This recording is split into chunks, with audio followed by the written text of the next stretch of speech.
As retailers entered the lockdown in March 2020, a small, diverse group of Canadian thought leaders gathered to virtually speculate, collaborate, and share their insights on the waves of disruption facing retailers. The Business of Retail podcast emerged as an unflinching strategic alternative to the conventional discourse, revealing challenges in the headlines and exploring new, unconventional paths for all facets of the retail industry. Now, here's the panel. Hello everybody, this is the Business of Retail podcast series. We have George Mitakakis, myself Gary Newbury, Christine Cowan, David Ian Gray, and our special guest, a very well-respected recruiter in our space in retailing and hospitality, Jackie Ross. We've got a thundering question to ask this week of ourselves. It's an area which we kind of skate around in some ways, and that is some of the skills and employment areas which we might develop or may alter over the next 6 months, a year. So I'm going to kick off on the question. The world of work has been transitioning due to the pandemic. Some of the changes in retail management are becoming much more structural in nature. For executives and their teams, what will careers, leadership, and technical skills look like beyond 2020? Will retailers be compelled to make radical changes to organizational structure, to culture, how they allocate resources, and what talent are they likely to be looking for as they respond to fast evolving customer needs? So this is going to be a cracking conversation. So I'm going to hand over quickly to Jackie to perhaps just quickly introduce herself, because she is our special guest this week, and perhaps set a platform for us to kind of pivot off from. Thanks very much for the introduction, Gary. My name is Jackie Ross. I'm the lead recruiter at JRoss Retail and JRoss Hospitality Recruiters. Collectively, we're the largest service sector industry agency in the Canadian marketplace. We focus on hiring key managerial talent for our sector, and our focus on the retail and within the retail sector, we cover all commodity sectors, from luxury fashion through to grocery, from telecommunications to the emerging cannabis sector. So we're dealing with a very broad range of national and international retailers, helping them with their hiring needs. So we've got some perspective on what's happening in the Canadian labor market, and what in particular what the challenges our industry is facing in terms of staffing today. So Jackie, we've known each other for a long time, and you know the recruiting business, but you also know retail incredibly well. Like, what are a couple of things that you're kind of really seeing or reacting to right now, trend wise, that's affecting you and the people side of the business? Well, I think that, one of the biggest things is, in a very short period of time, we've gone from historically low unemployment rates with acute labor shortages in particular markets to an abundance of available and supply of talent. So in terms of the labor market, at no time in history have we seen a candidate-driven market pivot to an employer-driven market in such a short period of time. So we believe some of those challenges will, remain in the short to mid-term, but it's not going to be the status quo forever. I don't believe. And so those are, so that's some of the challenges that retailers are facing now, are the challenges around being able to drive their business, retain and hire teams, and be able to deal with the business challenges of retail today. Business risks, innovation, consumer engagement, and the need to be truly omni-channel are really the critical factors retailers are facing today, and what they're thinking about around hiring. Yeah. Is that all COVID, that shift that you just described, candidate-driven to supplier-driven? How much of that's COVID related? How much of that was happening anyway with all the disruption going through the sector? Yeah, I think that it is definitely more acute during this pandemic, as we saw organizations furlough mass numbers of employees initially in March, as we all were locked down and told to go home. So we saw a lot of massive unemployment, or where we saw a lot of candidates temporarily furloughed.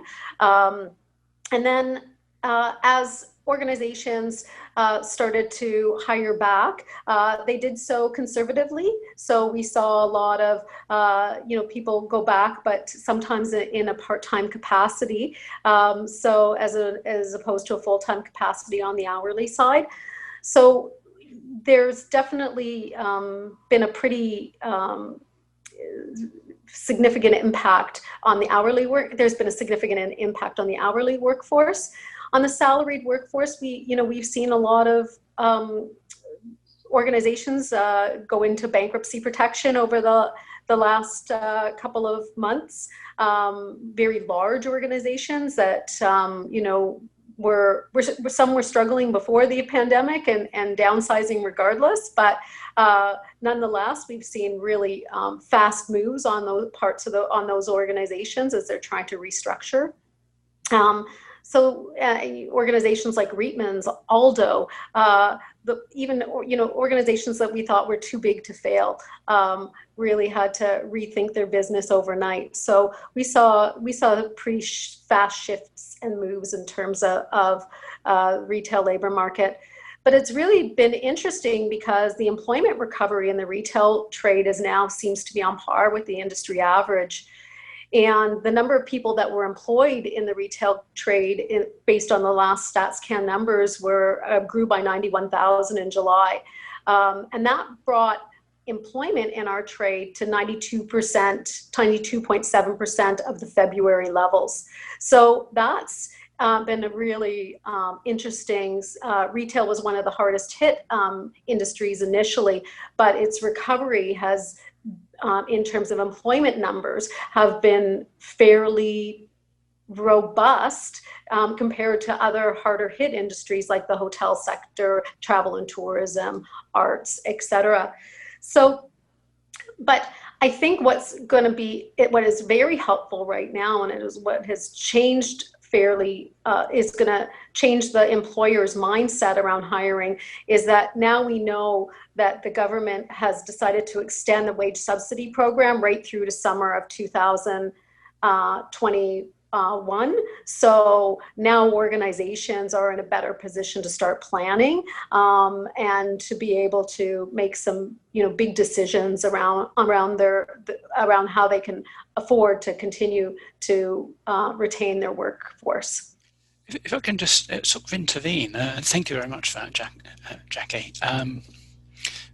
One of my concerns throughout the last 6 months of lockdown and the kind of opening up is I just got a sense that many retailers probably, hunkered down, got people to work really ridiculously long hours and work harder. And now we might be going into this period of kind of a new normal, a new normal, not the new normal, but just a temporary version of normal. We saw, I don't know if you saw a V-shaped retail recovery. I mean, I was shocked. I know it's a moving average, but it was a perfect V. And he would have been the last person to have kind of said this was going to happen along with me. Yeah. I also saw a statistic, and it was quite a shocking one, and it came out from Canada, Stats Canada, that we had something like 800,000 businesses open in February, and that has dropped by 100,000.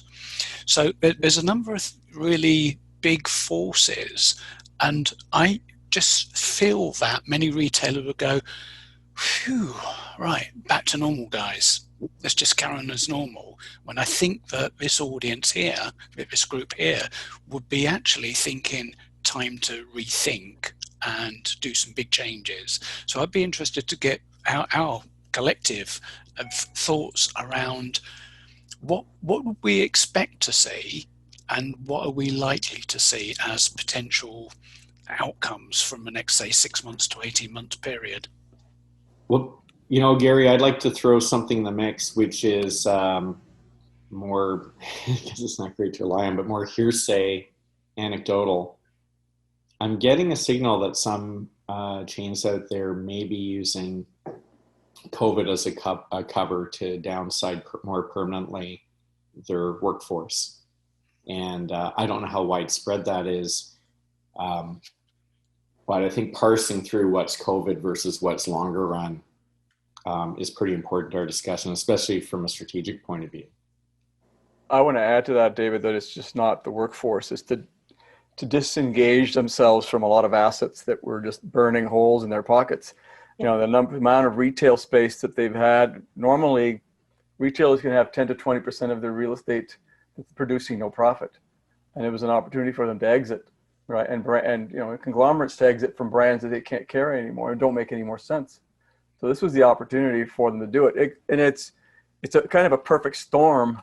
Everybody was fighting to try, because of all the digitization that was happening. Everybody's trying to figure out what to do. All of a sudden, COVID is a terrible thing, but you've been handed manna from heaven in a way to get out of this, and it is perpetuated it, and the fallout is employment, right? But I'm personally of the belief, and Jackie, I'm interested in your thoughts. I'm personally of the belief that the big guys are going to win. They're going to be in business the longest. They have the deep pockets. The smaller ones, smaller chains, mid-sized companies, they're the ones that are going to falter. They have a lot of pain to go through. And the talent's going to shift. It's going to go towards those larger organizations, but not everybody's going to be able to have that opportunity. Yeah, I would agree. I think Main Street is in trouble. They don't have the liquidity to carry them through this turbulent time. They need their inventory sold through in order to be able to purchase inventory for the next season. They're very, very challenged from that perspective, and the first thing they're going to cut is labor. So if they can survive at all, and I think when we know what the fourth quarter means to retailers, and we're about to go into seasonal retail that's going to look different than it did before. Back to school look different than it did before. Halloween's going to look different than it did before. We're not going to see the same surges that we saw before around Boxing Day, holiday, Black Friday. Those business cycles are going to look very, very different for retailers. So I think that their organization, their hiring is going to look very different in accordance with that, where they're starting to really buoy themselves up is on the fulfillment and on the supply chain side of the business, where because they know that consumers have taken a deep turn towards their digital channels, and that's where they're looking to make sure that they're going to have enough support to deal with those issues. I would just before we move the conversation forward, just on e-commerce, I mean, it's kind of loosely becoming retail's dirty little secret that unless you know what you're doing, and I have to say that most retailers have been used to picking up big truckloads of stuff, bringing it into DC, pushing out to stores. All of a sudden, they're looking at e-commerce, and it may be 10% of their business now. But it's a completely different configuration of process and systems. We're talking about singles picking being distributed to residential addresses. That's a completely different skill set, and I don't think retailers, in fact, that I'm having this conversation at this time in my own career, that I don't think retailers really understood that it's a different kettle of fish. You can't just float the assortment with loads more than you have in your store and expect that to work.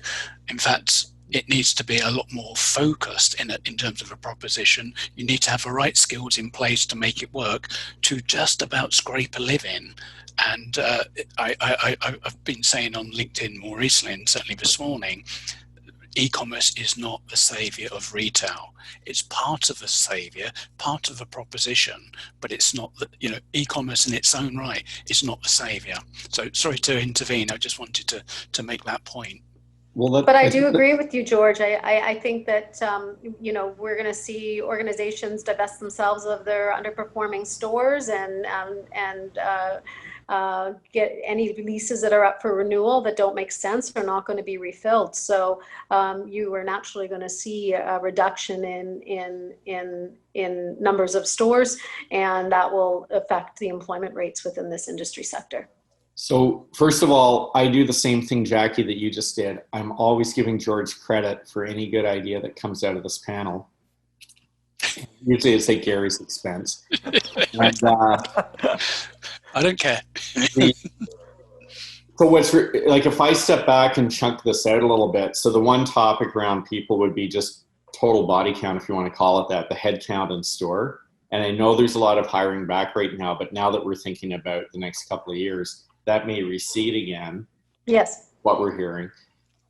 Now, different categories like clothing is way down, groceries way up. And you do a lot of work in the cannabis space, which is a growing category. But let's just keep it really high level across the board so that the total count of people, let's say, may go down. But within that, maybe store counts are down, but maybe distribution center, if we're done with frontline, maybe that's going up. We saw Amazon hiring a lot. So talk about the configuration of skills.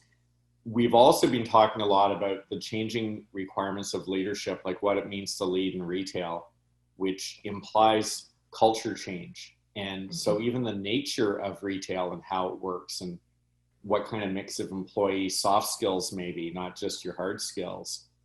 Like, I think this is a really rich subject because there's so much in play, and it's got to be in play. It's got to move pretty quickly next couple of years. I'm going to throw it there, like maybe Cristiano, what you're seeing down in the States, is it more around the body count discussion, or is it getting into how we work together and the culture shift? Yeah, I mean, I'm going to agree with George as well. I'm always agreeing with George. But I think, the larger brands down here had been focused on moving towards more direct retail, direct to consumer. And I think this is accelerating it even further. So I think what's happening is any, mid-tier brand that doesn't have some type of infrastructure set in place to be able to manage that. And, likely so, I think the supply chain piece of it is a really, really important part of that. We're seeing a lot of shift there where these smaller brands, sadly, to your point, like the great little shops that are local and that we've all been so excited to see, are falling by the wayside. And, it is the bigger brands that can afford to kind of tap into those markets, tap into their consumer base. And I think we are going to see a shift in the workforce in terms of now we're seeing, bigger stores like Nordstrom's having larger areas of the store that they carve out where consumers can come in and pick up their online purchases. And we're seeing that from a lot of different brands. Target's doing it, drive up, pick up your products. So those types of things just shift the type of workers' needs that you've got. And then I just think with COVID too, like the whole cleaning piece of it at a retail environment and how they're managing through that is shifting, even just an on-floor staff and what their day-to-day duty and responsibility would be based on where it would be before. But I also agree with Gary in the fact that we need both. Like we've always talked about this, you need to be able to have the sensory touch and feel to go into a retail environment, feel what the brand's representing and what they're all about. And so I don't think that's going to go away. But I think this has forced people to really recognize like where are the key locations, what are the key doors that they need, and then being a lot smarter around that. I think the other challenge that may come into play is from a wholesale perspective. So some of the larger brands are moving away from a wholesale. It's not as productive and profitable as it can be when they control their own space. So we could start to see more stores that are brand related stores opening up so that they can control their space. But I think, we've been over, there's just so much retail here in the US. And so I think it's really force brands to shift and move and say like, what's relevant, what's most important, and then how do we shift and adjust to that? So I think it's really exciting because I think it sort of brings this new opportunity of change and a new opportunity for consumers to experience brands in very different ways than maybe they would have before. Yeah, Jackie, if you want, Gary, I think it's interesting is when you, and I'm curious of your thoughts on this when we, and David's as well, when you come out of this, when you come out of COVID-19, whenever the world that's going to be, I have no idea. If retailers have not moved along on customer experience and the way you shop and the way you serve customers, I think they're going to hurt even more after that, because the public's going to have high expectations, coming out of COVID. And if you've learned nothing in this 18 to 24 month period that passes, who knows how long it could be, I think it's to your own detriment if you haven't got plans right now to change it. Well, I think when you talk about have and have nots, I think that is a widening gulf, but there's a tendency to describe it in terms of heavily capitalized haves and undercapitalized nots. But it's also those who have already begun to truly shift to becoming customer-centric. And that's a very different, deeper, richer exploration than just saying, hey, we offer good service. Because good service is just one tiny little slot of the whole picture. So I think in a couple of years, you're going to see a big divide between those who are kind of getting it and built off it and use COVID to kind of beta test and consolidate that new offering, and those who didn't get it or were too far behind to catch up. And shoppers, I think, are going to be grateful just to be able to shop in a different way. However, we're going to notice the difference. Just like when Apple did the first Apple stores, it kind of made us look very critically at the other guys we were shopping at. We didn't know in advance we wanted the Apple store, but once we saw it, we kind of go, okay, why aren't these other guys doing this? And I think there'll be even more of that coming out. Mm-hmm. Yeah. I think the consumer piece, David, is really interesting too, because I think there are some brands out there that really tap into consumers and want to know what consumers' wants and needs are and address them and find their innovation in that. And then there are others where it's not a focus. And I agree with you, there will be a huge focus. There's a trust level now for us to go back into retail and know that we're shopping safely. There's also going to, I think, be a need for a little more service. And maybe in the past where brands weren't providing the service that they needed in store, they're going to have to really ramp that up, especially in the early days of, so a consumer's trying a product on, you're not allowing them in a fitting room now, you've got to do a return policy. There's just a lot of challenge for consumers to buy products now. And if you're not nimble and able to react, there's definitely a frustration level there. Mm-hmm. So, Jackie, what are you seeing in terms of hiring? Is, again, not the head counts or the actual job titles, but is there any shift going on in terms of, soft skills, like the ability to be more adaptive or to work across functions, or, what are you seeing in that kind of hiring description? I'm going to be honest with you. We're still seeing classic job descriptions and classic job postings out there. We're not seeing a huge shift in the way retailers expect people to function. I think we're seeing a prioritization right now of hiring around digital marketing, e-commerce, and we're certainly, from our perspective, we've never been busier in those areas, trying to help organizations make sure they have the right teams that are going to be able to lead them forward. What I'm actually really kind of surprised about is how little hiring we're seeing on the data and analytics side of the business. And I would think that those shifts would be more acute and fairly massive. I remember, Jennifer Lee got up at Store 2019 and talked about the need to develop purple teams. Those purple teams were made up of blue people who had the commercial skills and the business operational skills. And then you had the red teams that were the data analysts and those teams together, will help develop an organization to become an insightful insight-driven business organization.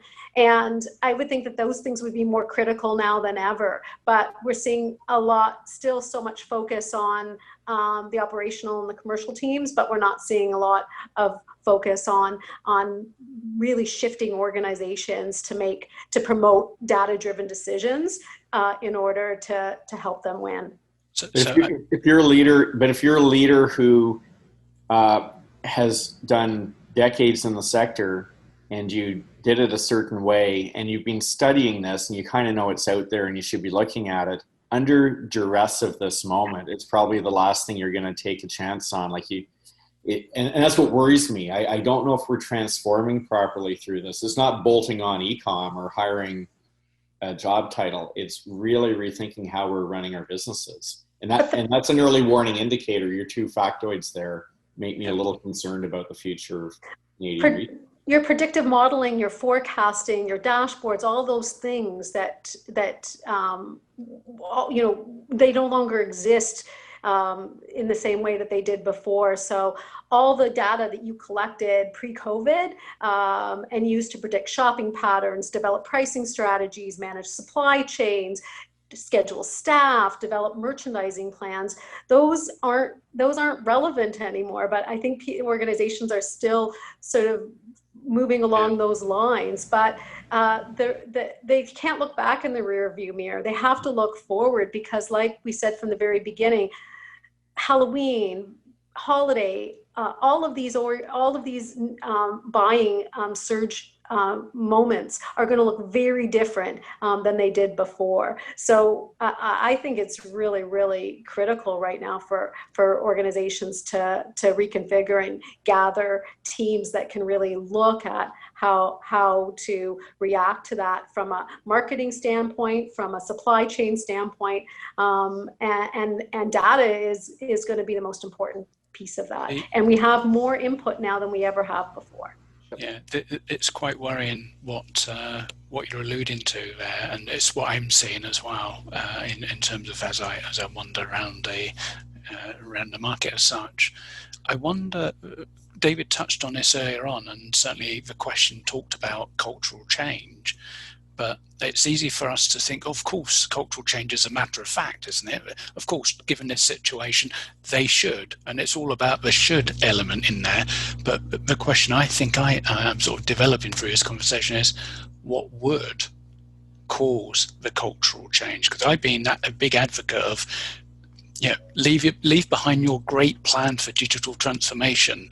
If you couldn't master that hard work in the last 15 years, you've got a few months and you've got to do real heavy lifting of reinvention, which requires a business model rethink, which will implicitly mean a cultural rethink. But I don't see many companies, I don't hear of many companies even approaching that. They're kind of painting the walls a different color, maybe moving the shelving around a bit, maybe a few extra different type of products on the shelves. That's not a reinvention. It's not even a digital transformation. So I wonder, what are the elements that would trigger? We've just been through a lockdown. Nobody's ever been through that. We might have a second lockdown. That's a huge amount of uncertainty. All these things were, as you said earlier on, unprecedented, but it's still not moving the boat out quickly enough. So are we going to, my question is, in terms of looking at the future, will we actually see any emergence of a new retail ethos, call it what you like, that talks about the future and grasps these opportunities? Because as other old legacy retailers fall by the wayside, the small ones, the mediums, and some of the large ones, there's all this potential demand that's out there that isn't going to go away unless we fail to fulfill. So there's a big prize out here, big opportunity, and we don't have to necessarily be hugely capitalized. We need to have energy. We need to get teams working together in a different way. But what would spark that interest in doing that? You know what? I think that having been there, it has to be really broken for somebody to want to change anything. If you look at Canada, and even in the US, I spent a fair bit of time there. When a retail business, even if it's publicly traded, the tendency, especially in Canada, there's a major shareholder, and it happens to be a family, right? So how much change do you think they want that can risk their return? Very little. So you have to have a very compelling argument that business needs to change in order to invest in it. Can I double down? Sorry, keep going, No, George. you go ahead. I'm No, you go excited ahead. about what well, the double down is, and then even with that, it's not enough, because if you're a legacy retailer, and say you've done pretty well over the years, you might have like long tenured workforce. Like, it's a very labor intensive business with people scattered geographically.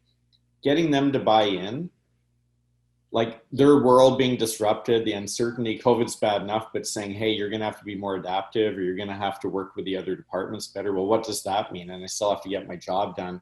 Like, rallying people for that level of change is also a hurdle. And I can say MEC has a lot of things that were going on behind the scenes, but one of them was culturally, people were not buying into that modernization effort, Gary. So it wasn't just leadership saying, it's how do you get that all the way through the organization? And it's daunting, right? It is. And look, I mean, you're faced with COVID. You're faced with business that was already struggling, right? The marketplace was already struggling. Everybody was scrambling, trying to figure out. Even look, when I got back from China in 2010, I asked someone, I won't say who, and I said it was a marketer, and I said, so how what are we doing about our search engine optimization? What are we doing about our website? Well, we're only just thinking about it now. That's 2010, right? That's only 10 years ago. That's not a long time in retail, right? It's a short period of time. And here you are struggling to try and figure out what investments you should make. Because I agree with Jackie, data, the amount of data companies have at their fingertips, but they've never invested enough to actually mine it, right? It's still sitting there, but it's been sitting there for so long that it's outdated now. And that's part of the problem for many of them, that by the time they decide, okay, we're going to invest in this technology because today we need it, by the time they've gotten around to building a platform, investing in it appropriately, getting the right people behind it, finding the right company to the third party to run it, to develop it and implement it, 2 or 3 years have gone by. Well, and a lot of times they abdicate. You just mentioned the third parties. A lot of times major vision and decisions are abdicated to those third parties. And so they're wedded to one platform with that tech vendor telling them, here's what it should look like. Oh, and by the way, it's our complete system. And a lot of times, a lot of these companies, publicly traded ones especially, they have a board. And when there's a family-run company, the number of members on the board that are truly independent directors are few. And those that are independent, look, you get a great stipend, right? You're going to mess that up? Probably not. I'm being cynical because I do sit as a board director, and I've seen what happens in other organizations, and the risk of the push to move a CEO out is very low, particularly if maybe they're the son of the founder. I've tried to buy a company, 130 stores, and I can tell you, this guy wasn't going to budge. You don't understand. My company's culture is fixed. It can't change. Nobody wants to invest in it, right? But it's all about leader. I'm going to come to leadership. And Jackie, I'm really interested in your thoughts about this. I don't believe that the leadership skills that we had between 2015 and 2019 are going to be as relevant in 2020 to 2025. I don't think they're as relevant today to be able to get to that outside. Once we get to the outside of this conflict, because it is a conflict, by the time we get out of there, I don't think the skills of the leaders who are here today are going to be sufficient to move forward into the future. Yeah, I think they have to have real vision, they have to be innovative. They have to take big risks and be willing to put some themselves on the line in terms of that.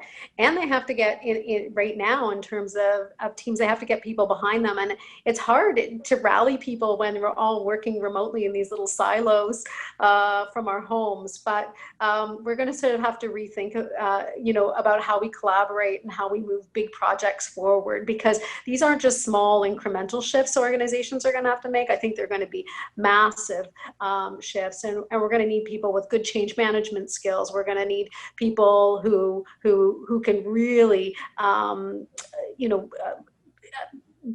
really transition teams to focus on different areas of the business that they haven't thought about before. And it's got to be across, it's a cliche about breaking down silos, but that's a real thing. Like, retail was designed when everything was good and growing incrementally. It made total sense to have these, swimming lanes of activities where you just get your thing done, we'll get our thing done. But that doesn't work now. And that's a mindset shift, a really big one. But to the point that George made only a few minutes ago about, I'm just going to draw a picture here for everybody. George said, let's work out what technology we want, but then the actual technology provider provides a solution, the strategy. Let's differentiate the terms of strategy. And guess what? For most retailers, a third party turns up, third party logistics turns up, we're going to provide you a solution, but here's your strategy. So assortment planning. Mr. Supplier, you've got a few extra, private label things. Thanks for that. That's our strategy we're going to use. I wonder how much real strategy takes place and is generated by retailers, not by their, let's call it, it's marketing spin, the ecosystem. Because if that's your source of various aspects of disjointed strategy, this isn't going to work. It has to change. So where do we, and this is a big sort of rant for me now, somewhere along the way, marketing has been dispossessed. Marketing in my school of thought has always been at the top of the organization, setting out that strategy, defining exactly which market we're going to go in, where the profitable segments, how we're going to get there, what are our capabilities, let's get it there, and supply chain, get it done kind of thing. And it's now producing the weekly flyer. Retail has rarely had that model. Rarely. Because it's all been about product and process. And it worked. We can crap on the past, but the past worked for a long time until it didn't. But it was always about product and process and efficiency and speaking to the customer and trying to do your best. But marketers tended to be, Jackie, tell me if I'm wrong here, but marketers tended to be mid-level at best senior execs. Like, the power was in ops and merch, right? Absolutely. Yeah. And marketing followed along. But now we have all of these insights, and the marketing team actually, knows how the consumer is interacting with your brand through all the different touch points, because they're the ones who actually are more digitally savvy and capable. So often you're seeing the combination of e-commerce and marketing roles combined together, because you can't deliver one service without the other. So you're seeing an amalgamation of some of these core functions as a result of these changes. And whoever understands where the consumer comes from is whoever has insight into how the consumer is going to shop and buy is going to have to lead. So a lot of our day jobs, I think Dig 360 comes out of this idea of moving that culture shift to becoming more customer-centric. And part of that, by necessity, is building insights capacity. And we do it with our clients. And I'd have to say, there's little warning signs or flags either that it's going to be successful or not. One of them is when insights gets pushed kind of mid-tier down into, say, marketing, or if there's a separate e-com group and it's a tech group.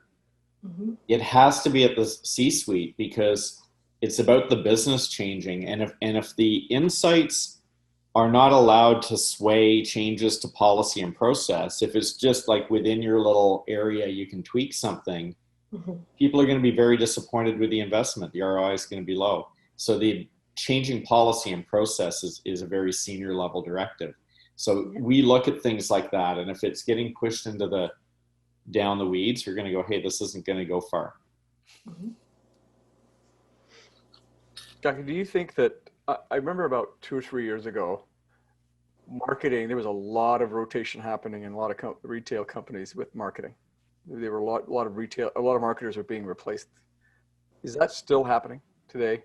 Is that a position that's continuously rotating? Yes. Yes, definitely. And but the demands on marketers are very different than they were before. We're not looking at the traditional methods of marketing that we did before. You know, we have a client actually who still wants somebody that has an incredible amount of experience with flyers. And that they consider that to be core to the requirement, their current requirements. And that flyer business is still how they're communicating with their consumer. Most organizations don't want that. They want digital marketers, people who understand how to connect to the consumer through all the different channels that the consumer wants to interact with them. It's a much more complex job than it ever was before, and they're the knowledge keepers in the business. And so that these positions are much more important, and we're seeing a real emphasis on hiring people with those skills and experiences. A lot of the best people, there's lots of great people working internally, but there's lots of people in agency that are doing really neat, innovative things. And when you look at, even Walmart just announced in Canada that they're going to invest $3 billion in over the next 3 years in their, I think it's 3 years in their stores. And those investments are going to be in innovation. So they're going to refurbish some stores and make them look better. But they're also going to spend a lot of money in marketing and how to communicate directly with the consumer, and what other kinds of services they can offer through those channels. You know, it's interesting though, because you've got that category of consumers, young consumers who are 13 to 14 years old, who are stuck at home. Parents are not letting them out, or they're not allowed to venture out of the school or anything today. In 4 or 5 years, because it's going to take a while for this to clean itself up. In 4 or 5 years, they're going to be 19 to 20, and they're going to be a new customer for Walmart. You know, and if Walmart doesn't invest in that today to target that group, right, their interests are going to their interests are going to be very different, right? And if you think about it, you're going to be more hooked onto YouTube or whatever channels you're going to be using because you're stuck at home, right, studying. A friend of mine, both his kids are doing their first year university from home. Can I throw a real left field thing in here? And Jackie and I have spoken about this in the past. There is a difference. There's obviously emerging new models, new brands starting up that are hiring and that sort of thing, but they're early stage and they're in early scale. They're hustlers, right? Yeah. But the skills needed to lead, even them, as they get more complex, they're going to need a different skill set running them. Retail has its own idiosyncrasies. So if we look at, in my mind, how we're slowly drip, eroding sizable Canadian head offices of retail operations. So the Canadian homegrown are going, but also foreign companies had Canadian divisions headquartered here are now kind of through their own needs repatriating back to the home country. Where does that next gen talent pool come from? Like, what are the ripple effects of that on these other scaled organizations needing the talent that can handle a bigger complex business? Yeah, they're going to have to develop and promote from within. They're going to have to offer great learning and training opportunities. They're going to have to offer executive MBA programs and all of those things to help sort of upskill their current talent pool, because it is going to be harder and harder to find those people with the skill sets they need for future growth. And the organizations, like even looking here in Vancouver at the organizations that on the retail side, Obviously MEC is going through this transition, and that's really tough. Some of the big players, Lululemon, are still growing. Their demand for talents are never ending. They look internally within the Canadian market, but they look internationally as well, and will take big, bold risks on talent and bringing them into the Canadian marketplace. But they can afford to do that. Aritzia is continuing to actively hire, but the fastest growing organizations right now are organizations here in Vancouver, like Article, home furnishings organization that's completely online, completely digital. So these brands are the ones that are pulling talent for some of the more traditional retailers right now. So I see in a hiring point of view, but I think Aritzia and Lulu, we need more of them, because I can tell you right now, they're big feeders of talent into other businesses, and they're not at risk. I think they're really solid right now. But let's say they were to get into trouble and disappear. That's the kind of thing. Where does that production of talent, not only for your own business, but that spreads out and helps support the industry, come from? And that's a real concern I have if I play out 5 to 10 years. Mm-hmm. And Jackie, how do you see, everybody's work from home, right now makes sense because of the situation, but do you think that there's that shift, like I said earlier on, we were saying that I think it was David who said, employers are making a shift in unloading employees as well. But I'm wondering if work from home leads to more gig economy versus full-time employment, and how does that change cultures inside retail and restaurant chains? Oh, absolutely. In the staffing world, the biggest shift right now is on-demand staffing, and to basically online apps like Staffy that hire that gig economy workers can basically hire, find opportunities to work in a variety of different organizations. In some cases, they set their own hourly rates. Organizations can pick them up. There is no burden to those organizations, so can be much more affordable, especially if you're surge hiring, back to school, or you need to just hire for holiday and you don't want to have people on your payroll. That there's some really new, innovative options, and that kind of on-demand staffing is becoming much more popular. And candidates who are unemployed are now exploring those options, and so as they become more aware that they can set their hourly rates, they can manage their own flexible schedule based on available shifts. You're going to see a lot of that, and it's happening right now, even in the medical side of the business. It's happening on the warehousing and distribution side of the business. It's happening in hospitality extensively.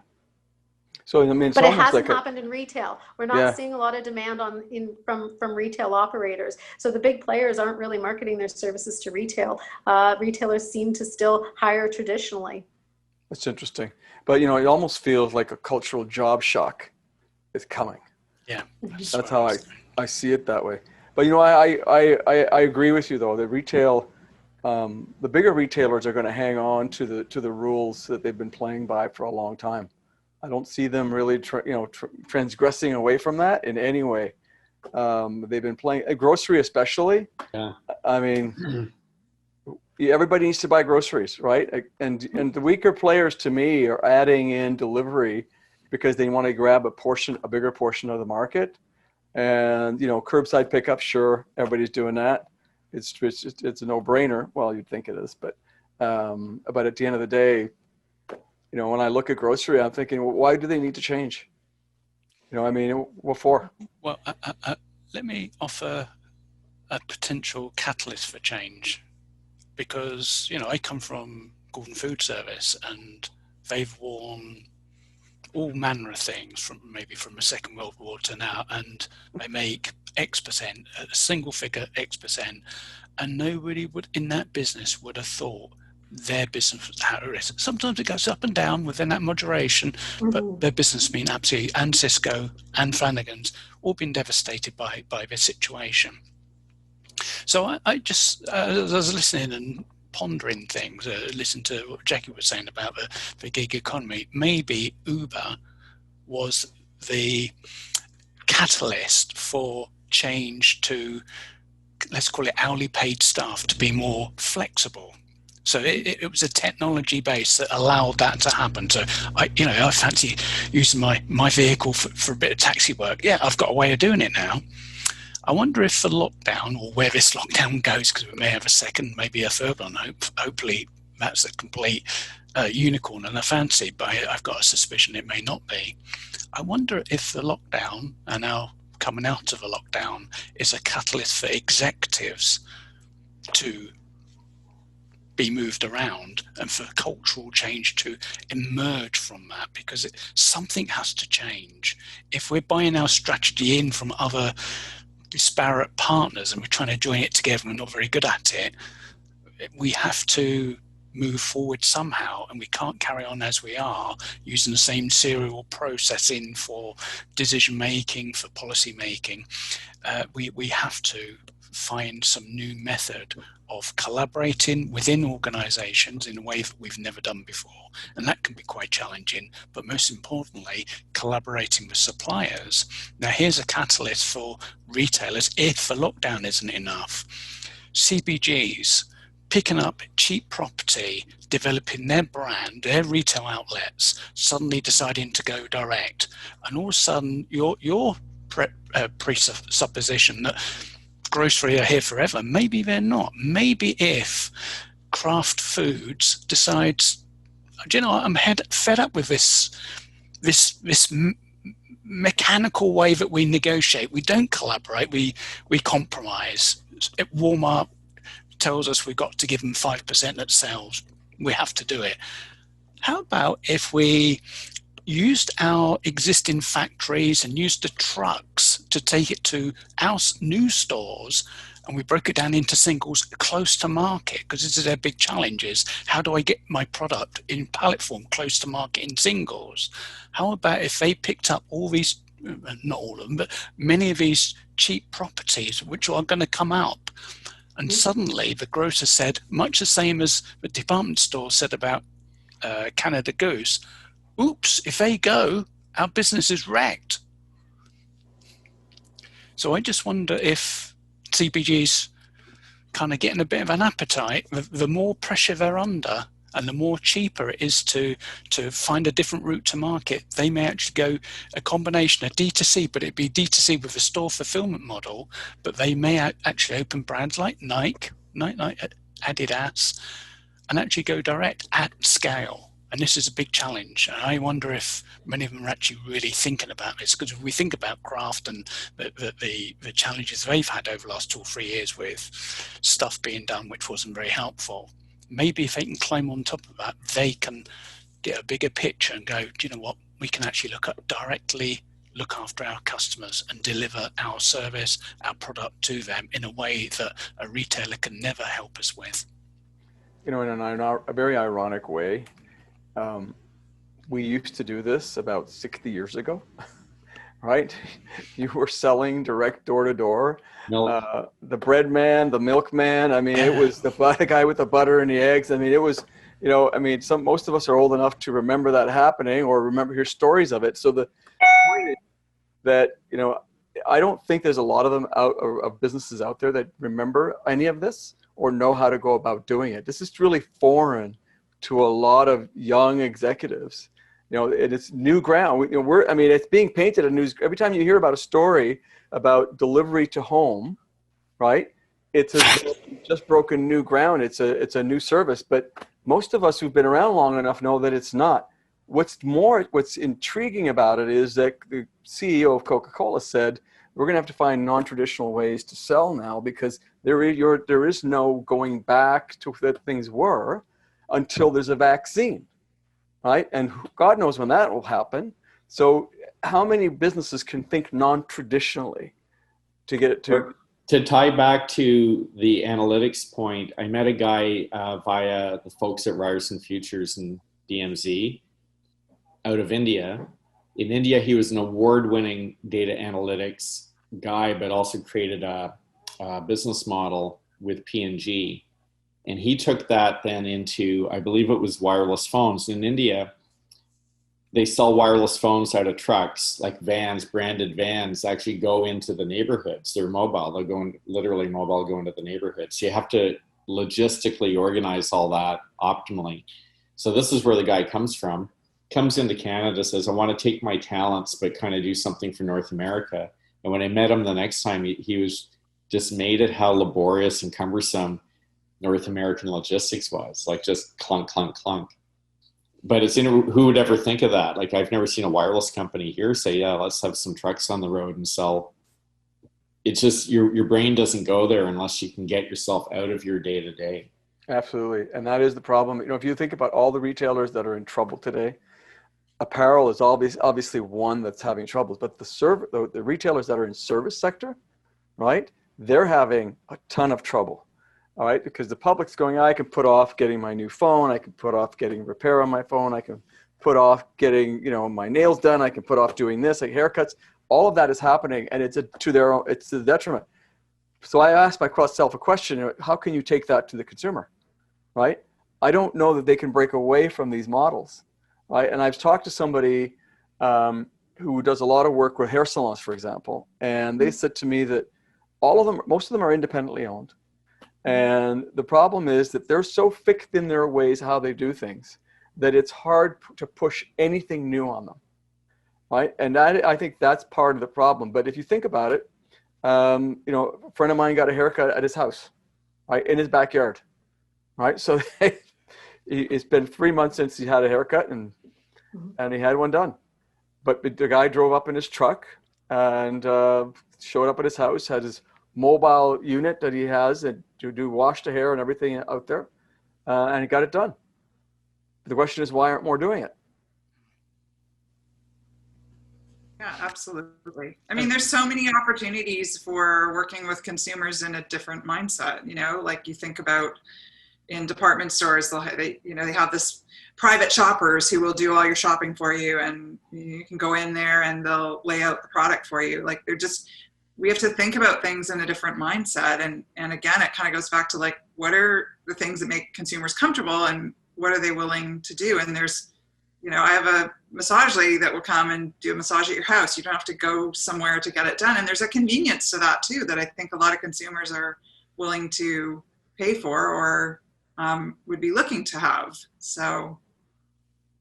But ultimately, I think we're social creatures, and I think that we're dying to get out there. And I do think that we're going to, when this is all over and we can go out and shop and dine, provided that some of these, particularly restaurants, will survive survive over the winter. I think there'll be a strong appetite to be together collectively and to share experiences in public. So I'm not sure. I do think consumer habits are going to change, but I think that there's sort of fundamental things about the way humans want to interact and how we want to experience play, work, live, and it doesn't involve everything coming to our homes.